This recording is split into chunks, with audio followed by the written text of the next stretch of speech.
Welcome to our channel. If you want to enable push notifications on X, formerly known as Twitter, to stay updated on tweets, mentions, and messages, follow these quick steps. Step 1. Open the X app on your smartphone and log into your account. Step 2. Tap on your profile icon in the top left corner to access the menu. Step 3. Select Settings and Privacy from the menu options. Step 4. Tap on Notifications to view all notification settings available on X. Step 5. Select Push Notifications to configure which types of alerts you want to receive. Step 6. Toggle on the notifications you want, such as mentions, replies, retweets, likes, direct messages, and trending topics. Step 7. Go to your phone's Settings app to ensure X has permission to send notifications.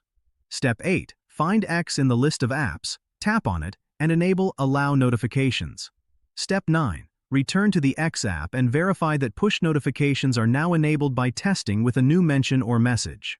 Step 10. Customize notification sounds and vibration patterns in your phone's notification settings for a personalized experience. Don't forget to like this video and subscribe to our channel.